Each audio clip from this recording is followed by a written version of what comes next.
I'd recommend more of a small table. Yeah. I wanted a little more room in here. We're going to probably change things up, but big part was white walls. I could put the foam up. Yeah. You think you're good. Yeah. And then you start bringing lighting into the mix. You can see every line behind them because lighting is everything. Look at the rack, dude. These all change colors. These do all different things. You got a professional, man. You're good. Yeah, it's professional. Yeah. You let your wallet be your guide. He comes in, he shows me some lighting equipment, and I go, oh, my God, that's way different. Oh, yeah, you should see the cameras. Yeah. Watch what you can do with the cameras. And People don't cameras understand how big of a difference that can make, though, the lighting, you know? Oh, my God. Yeah, it's a real talent. And then not only that, he's really good. Steve's really good at photography for his studio shots and stuff like that. And then, of course, when he's sitting there, it's somebody monitoring your mic and your camera because he's flipping channels as we're talking back and forth. Gotcha. As well. And then be able to, it's everything. That's what he does. It's really good. But it's nice, man.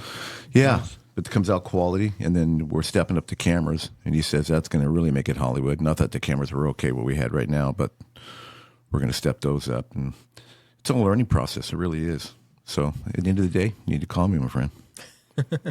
I'll tell you what not to do, like I always say.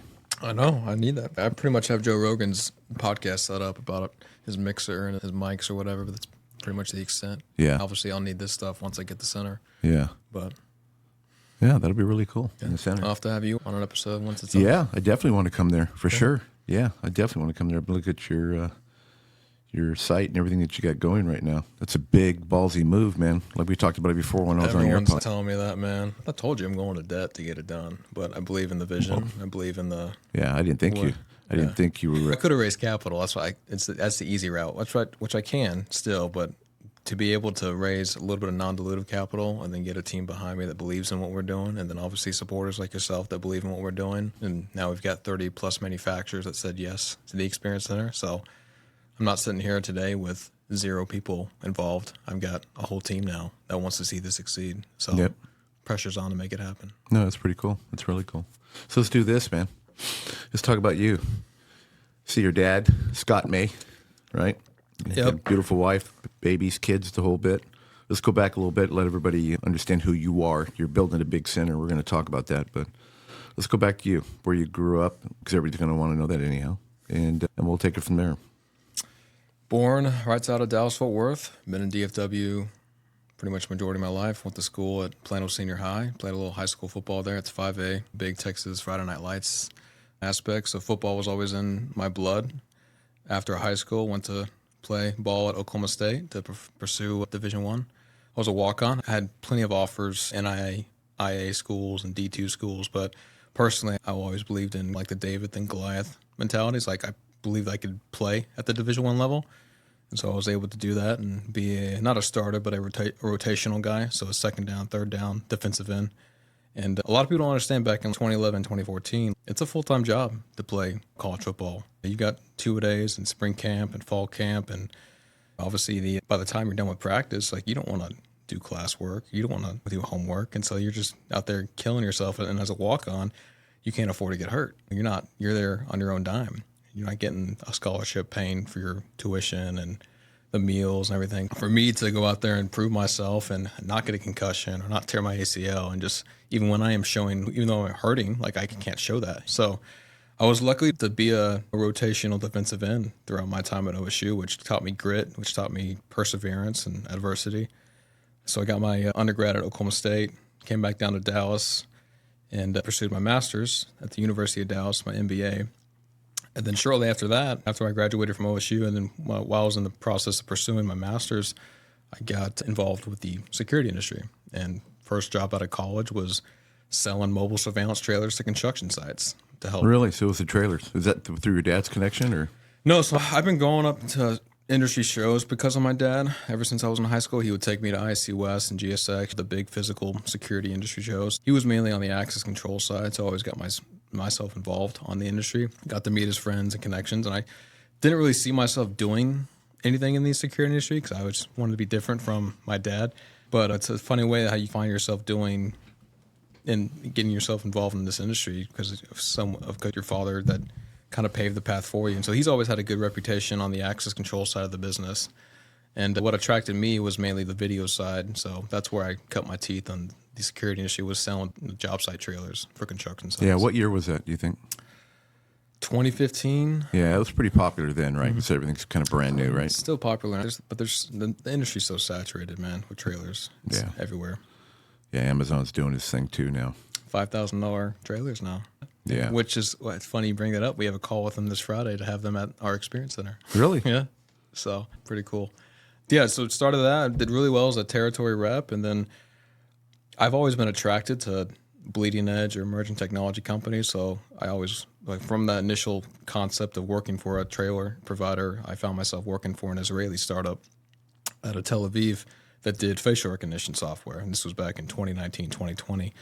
And face rec was still new at the time, really hasn't really proved itself. And so they had a really cool technology that I brought over here to the U.S. and sold a lot of school districts, a lot of casinos with the technology. Some of the casinos in Vegas still run the technology. I used to sell them. Did that for a couple years. Then I went to, the LPR side, license plate recognition side, with a company called Recore. Did some things with weapon detection, another startup. And then spent a little bit of time at Flock Safety, which was another technology company that was public safety driven, vehicle recognition kind of technology. So really software-based SaaS model kind of companies, but really startups. And so while in the process of doing, from the AnyVision days, the facial recognition days, I started obviously SVIP back then, which was a podcast back in 2020. Yeah, I remember you first starting that.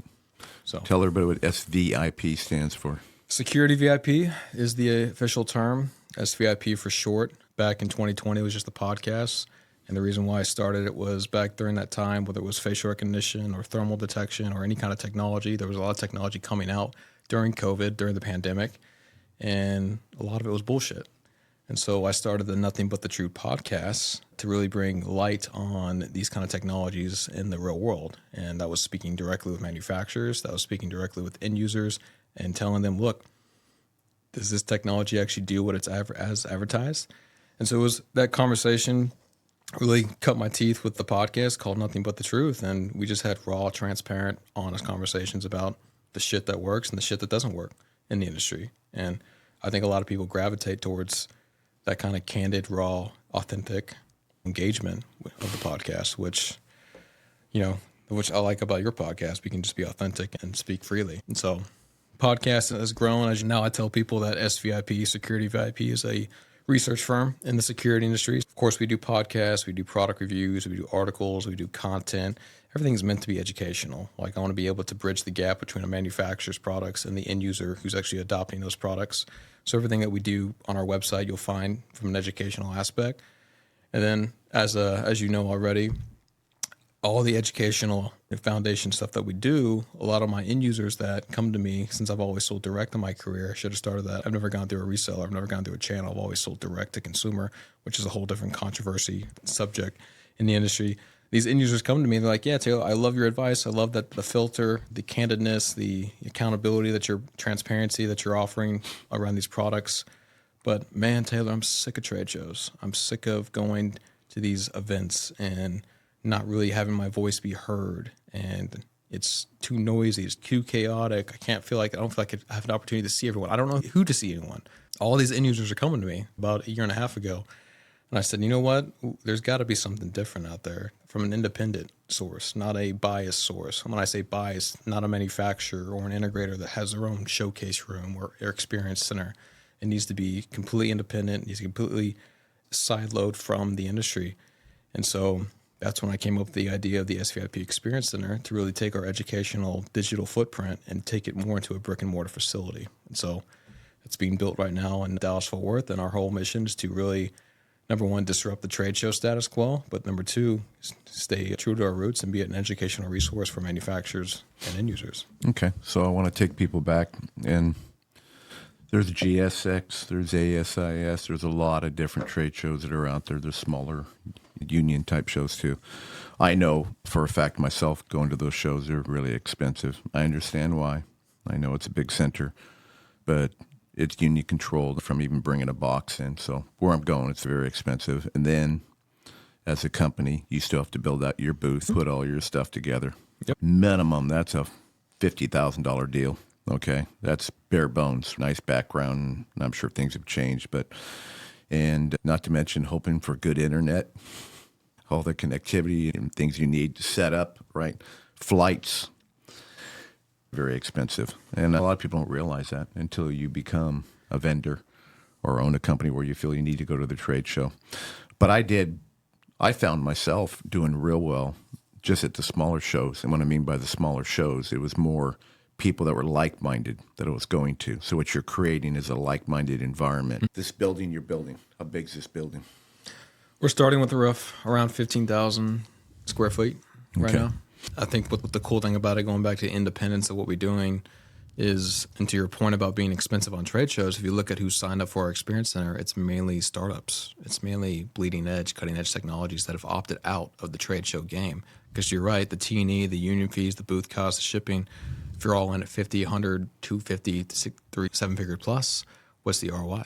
And I had a conversation, Chris, last week with a manufacturer, a CMO of a manufacturer. I won't tell you who it is, but I asked them, like, do you even know your ROI at these trade shows? And she could not answer the question. She doesn't know her ROI. We don't want to know. But you know what the response was?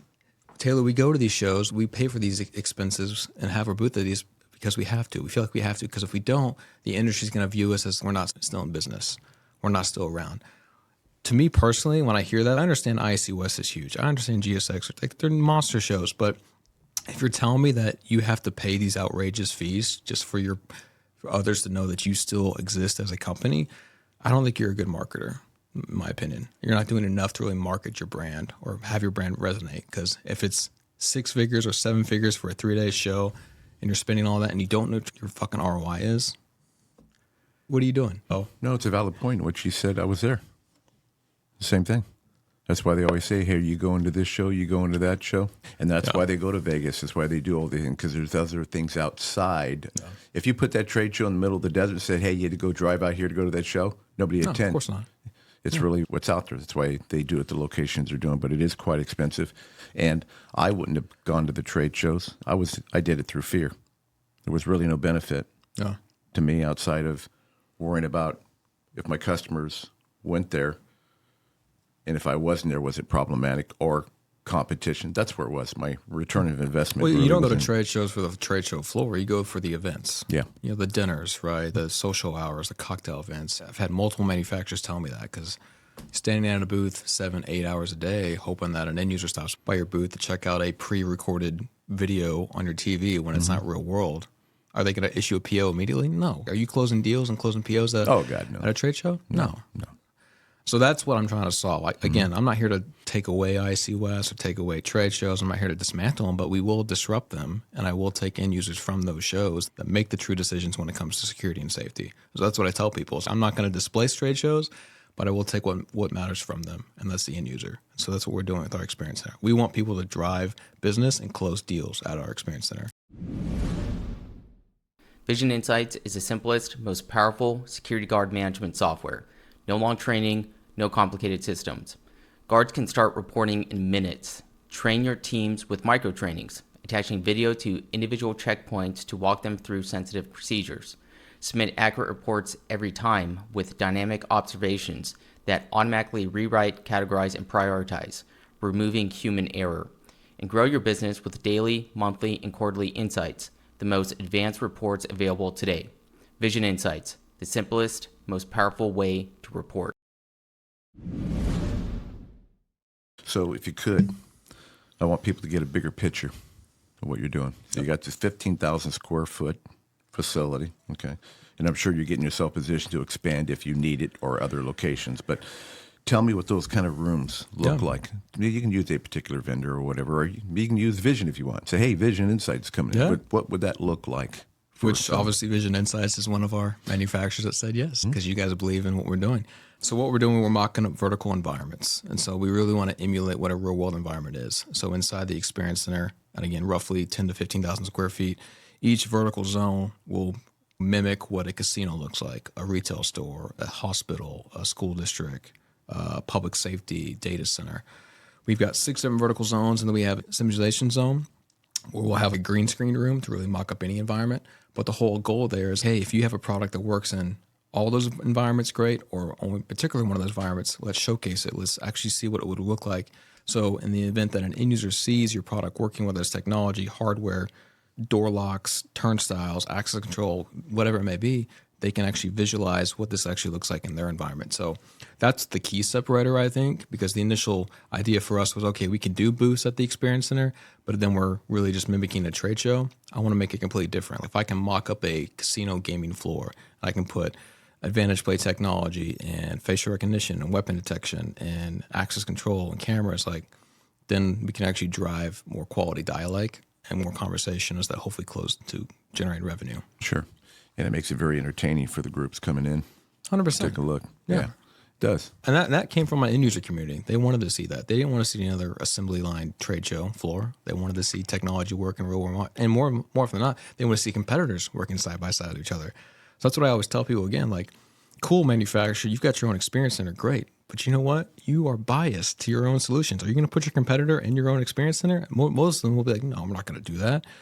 We're doing that. And we're not affiliated with any. Obviously, having Vision InSites is great, but if someone comes out with something similar, wouldn't you want to be right next to them and say, this is how we separate ourselves from our competition? We're going to be doing that in our experience center. So independent is our biggest value add, I think. That's how we stay credible at SVIP, is showcasing the best of the best in a real world environment, that we're not biased or affiliated, or we're not taking commissions or anything like that at the Experience Center. Okay.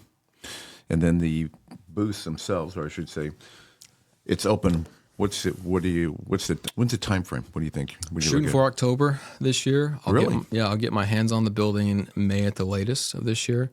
We've got 30 or so manufacturers signed up, and the manufacturers will start shipping us their software, their product in the summer. I've got an integrator, GSA, Global Surveillance Associates, phenomenal integrator based out of Vegas that's doing all the implementation of products. My team internally will be educated on every single product that is showcased at the Experience Center. So in the event that a Chris Anderson can come to the Experience Center or see one of our events, we will be able to speak highly about Vision InSites or this camera provider, this software provider, because again, our whole goal is to be educational, right? And so the biggest ROI I tell manufacturers is, number one, it doesn't cost you a dime for you to give me your product to showcase on our Experience Center. Number two, it's year round. It's permanent. I'm not telling you, hey, Chris, after 3 days, take your product and get the fuck out. No, it's going to stay here. And then number three, we are going to drive monthly events at the Experience Center. So every single month we'll have at least one event, and that's an end user event. So it's a retail night, it's a casino night, it's a hospital night, it's a multifamily night, etc. We're going to bring in those end users to do TED Talks, panel discussions, live Q&As, demo showcases. So what a better opportunity to have your product showcased in one of our vertical zones, to speak with a CSO or a VP or director, and maybe even drive business or if not close a deal because they came to one of our events. But long story short, man, this facility will be open. Our tentative launch is October, Monday through Friday. I want to make it educational. I want to keep saying that, but I also want to make sure that anyone outside the security or technology industry, I want you to have access to this facility. And that's a school district that wants to do field trips there. That's a YMCA. That's a city or a county that might have interest in seeing what's out there in technology-wise, because we're going to have a lot of cool shit showcased, man. Drone dogs, indoor drones, deep fake detection, Vision InSites technology. There's so much technology that's going to be showcased inside this center that hopefully educates the next generation to either get inside the Experience Center or maybe have a job or make their security and safety posture more holistic, more proactive, right? Yeah. I'm super excited putting Vision in there. Our goal is one screen. You guys are going to be in the SOC, which is our goal, one screen. Yeah. So I talked to Hussein or Imran for a little bit. I'm going to talk to you about that later too, but just being able to have access control tied to that screen, whatever it is tied to that screen. Yeah. And so it's pretty exciting. And I really love that. Really do love that concept. So 5 days a week, and you're going to have people on the ground trained to walk them through, kind of like showcase people, which is going to be, that's actually pretty good. What's the expansion look like? That's down the road. But people ask me all the time, like, when are you bringing it over here? And obviously, I'm sitting here in California with you. I need a West Coast location eventually. So starting with Dallas, because again, Dallas is easy to get to from anywhere in the country. Probably going to do Vegas or Orlando next, because if I go to Vegas, then I compete with IC West, which is always in Vegas. If I go Orlando, typically GSX is in Orlando, Atlanta, or Dallas every single year. And then probably from there, we'll probably look up Northeast, Jersey, maybe, just because I don't want to deal with New York prices. Yep. But if I was going to do it on the West Coast, I'd probably pick Vegas just because IC West is in the backyard. Yeah, you need Nevada. You'd go broke here. Yeah, pretty quickly. You would. You'd go broke here. You couldn't do those things change here. Yeah. Everybody likes to go to Vegas anyhow. Yeah. So I've got a team of 6, actually a team of 7. I just brought on my wife, actually. She's my CSO, Chief Strategy Officer. Then I raised a little bit of non-dilutive capital to bring on my Chief Revenue Officer and my VP of Business Development. So they're all full-time. And then I have a team of 1099s contractors that are just believing in the vision and doing this as a side hustle until we have enough revenue to get them on the team full-time. Okay. All right. Slow growth, but I'm a revenue-first founder. Without revenue, if you don't have revenue, you don't have anything, in my belief. So you can have the best product in the world, but if you have no clients, you're not selling, nothing else matters. So we are laser focused on revenue. Yep. All right. So you've heard it. So we've got your individual rooms, right? Are you doing like multi-housing or anything like that? That's the purpose of the simulation zone, to have a green screen area so we can mock up a multifamily or oil and gas or financial banking. We can mock up that environment. So anything outside of that can be on the green screen. Correct. And you can lay out. So you're going to show the whole thing on the green screen. Correct. Can you explain that a little bit for them? Yeah, just picture like an 800 square foot room with a giant round green screen, and there's cameras over there, and there's product showcase, and then we can essentially pop up the green screen to any kind of vertical environment you can think of. So if you want to think about logistics, or you want to think about a bank, or you want to think about oil and gas, we can mock that environment up in the backdrop, and then you can actually have your products working on that backdrop. And so that's just one environment. But to your point about the other vertical environments that we have, I've had people come to me like, maybe we should swap out the vertical environments every 3 or 4 years. So maybe if someone gets sick of retail, we can swap it out with a different environment. But we chose those 6 permanent environments to start because that was directly from our end user community at SVIP. They said, you should start with these 6. But I understand there's hell of a lot more vertical markets out there that we could probably mock up, if not replicate, inside the center. It's interesting because I like the green screen idea. Yeah. Because think about that, because that could change your whole room. You could. Without having to bring product in. Yeah.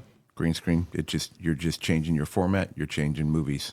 Yeah. So, I mean, those are the zones, man. I'll have my podcast studio, of course, that you know about. We'll have a conference room for people to book out for lunch and learns and such. We'll have a presentation stage for those events that we're going to put on. The other thing I tell people is if you want to host your sales kickoff there, you want to do a company event there, you want to host a customer appreciation event, do it at our center. Half the time they're doing this at resorts and hotels, and they're probably paying too much money for that. Why not do it in a place that's actually pretty fucking cool to do a sales kickoff or a customer appreciation event? So that's another revenue stream that we're doing at the company, because people always ask me, how the hell is SVIP making money if it's free to have my product there? And there's really 2 main ones. It's memberships and sponsorships. So if you go to the gym, you got to be a member of the gym. Same concept of SVIP. Want to use the facility, want to go to the events, become a member of SVIP. And then we have a sponsorship model where you can actually sponsor one of those vertical zones that I mentioned: retail, casinos, education. You can be a sponsor of one of those. Yeah. I really like the green screen thing. Yeah. Got cool me zone. thinking now. I want it to be used like a test bed. If you have a new product or a new idea, test it at our experience center. What a better place to not do some Q&A and some battle testing. It can be at our center. What do you think is going to be most popular?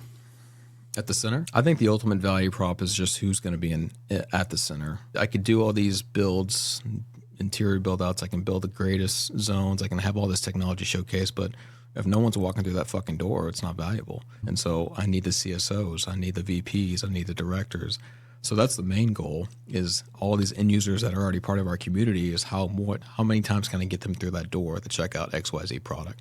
So it really comes down to the types of events that we're going to host, which when we put on events, like, we're going to maximize the potential of that event. And so when I host a retail night, I'm inviting ORC guys, AP guys, LP guys, like loss prevention, organized retail crime, asset protection, in the Dallas-Fort Worth area, the Texas area, the Houston area, the Oklahoma, Louisiana, Arkansas. We're going to cold call all those guys, not cold call, but call all those guys to come. And we'll pay for their flight and their hotel for them to check out that event. So I want people to know this is a center that not only you can have your product showcase all year round, but if you really want to drive business, you want to close deals, this is a place to do it at, because we're going to have those kind of people in the door. So that's the main value prop. It's just the end user community, a part of SVIP.